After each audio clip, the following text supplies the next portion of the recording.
위로자 노아라는 제목으로 하는 말씀 전하였습니다.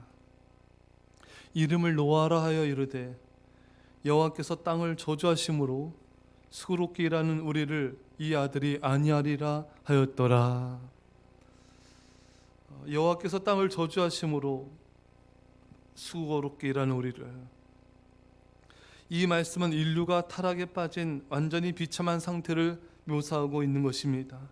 땅이 저주받았고 저주받은 땅에서 수고롭게 일하는 사람들의 수고와 슬픔을 나타내고 있습니다. 시편 90편 10절에 우리 연수가 70이요 강건하면 80이라도 그 연수의 자랑은 수고와 슬픔뿐이요 신속히 가니 우리가 날아가나이다. 여러분, 우리 인생에는 수고와 슬픔뿐이요 끝없는 수고와 슬픔이 우리 인생 가운데 많이 있습니다. 직장일에 지치고 가정일에 지치고 육아에 지치고 죄와의 싸움에 지치고 자기 자신과의 싸움에서 지칠 때가 많습니다. 위로자가 필요합니다. 타락에 빠진 완전히 비참한 상태에 있는 사람들을 위로할 자가 필요합니다. 하나님은 노아를 통해 그 시대의 사람들을 안위하셨습니다. 우리를 이 아들이 안위하리라. 안위하다란 말은 낙함이란 말로 위로하다는 뜻이 있습니다. 노아는 사람들을 안위하는 자, 위로하는 자였던 것입니다.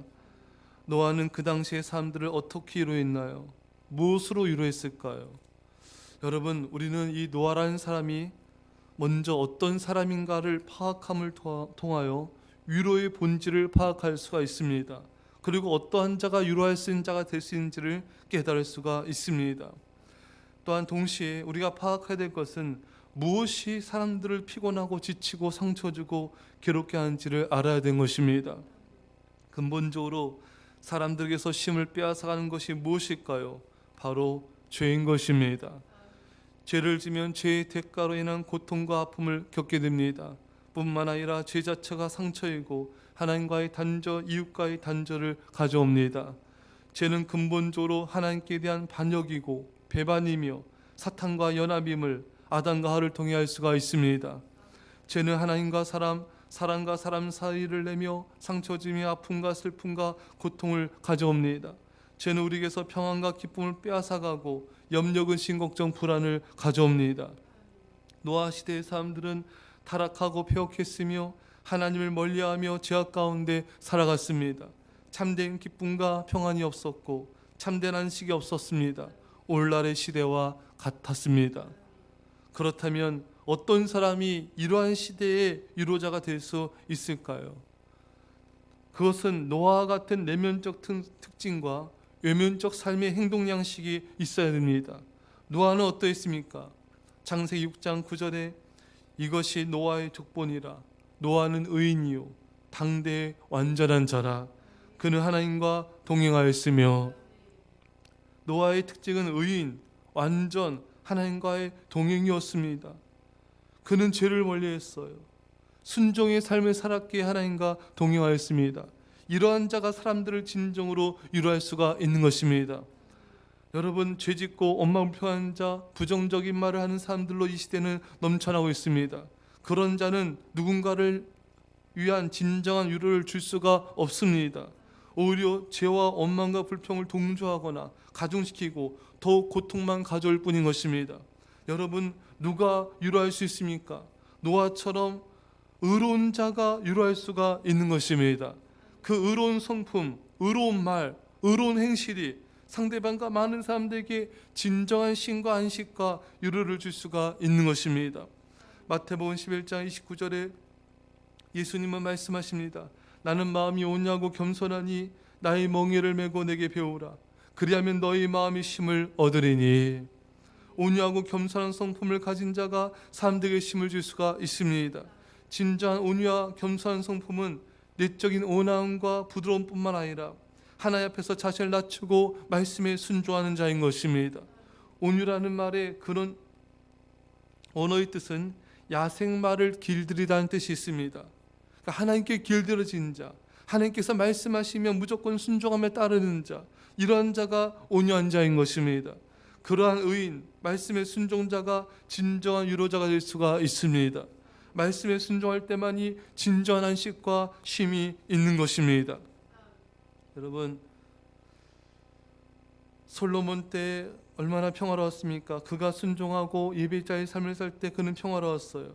그러나 그가 불순종하고 세상을 가까이가 우상을 가까이 했을 때 그 평화가 다 깨어졌습니다.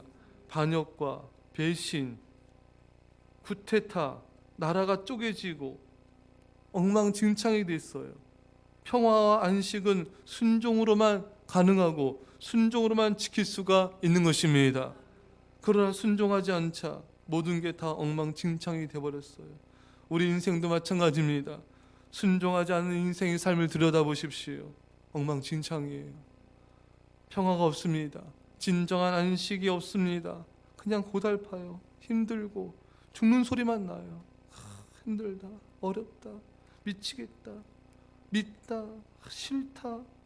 여러분, 순종하지 않는 인생을 보십시오. 참 평화가 없어요. 평화가 있을 수가 없습니다. 하나님과의 평화, 가족과의 평화, 이웃과의 평화, 나 자신과의 평화가 있을 수가 없는 것입니다. 왜? 그 불순종이, 그 죄가 그 모든 평화를 다 깨트린 것입니다. 상처와 아픔과 고통과 눈물과 한숨만 불순종은 가져올 뿐인 것입니다.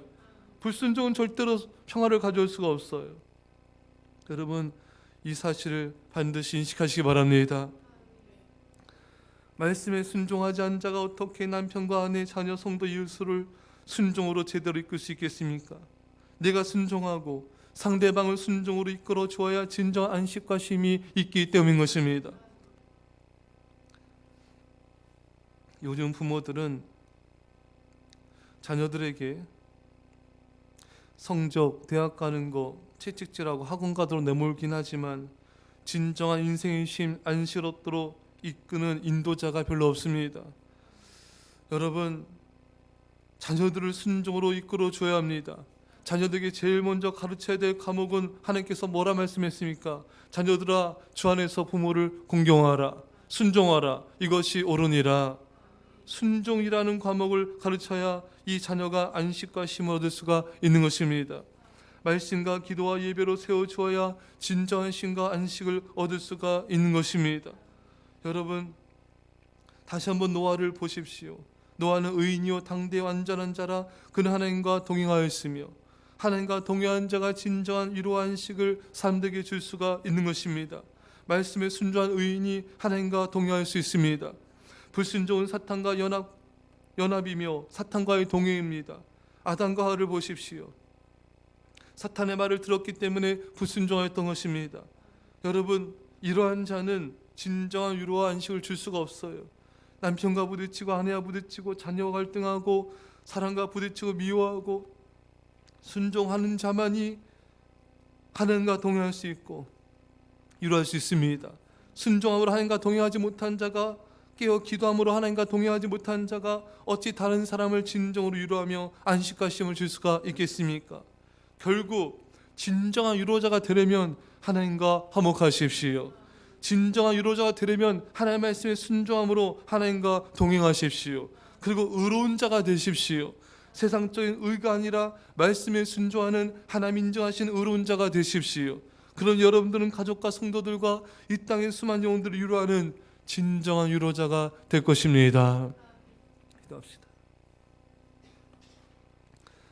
하나님 아버지, 오늘 말씀을 통하여 우리에게 진정한 위로가 뭔지, 진정한 쉼이 무엇인지, 어떻게 우리가 이 세대를 향하여 이 수많은 영혼들을 향한 진정한 위로자 될 수 있는지를 알려주심을 감사합니다.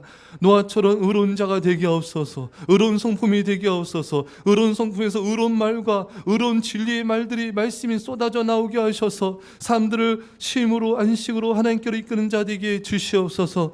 노아처럼 하나님의 말씀에 동의함으로 하나님과 동의한 자가 되기 원합니다. 어찌 불순종으로 사탄과 연합한 자, 동행한 자가 사람들에게 신과 위로를 줄 수 있겠습니까? 우리의 죄를 가중시키며 엄난불평으로 인생을 고달프게 만들며 아버지 타락하게 만들 뿐임을 우리는 알게 되었사오니 주여 순종함으로 하나님과 동행한 자가 되게 주시옵소서. 하나님께 길들여진 말씀에 순종하는 아버지, 우리 아스케 같은 우리 본성이 하나님께 길들여진 순종자가 됨을 통하여 많은 사람들에게 진정한 평안식을 주게 하여 주심을 믿고 감사드리며 예수님의 이름으로 기도합나이다. 아멘.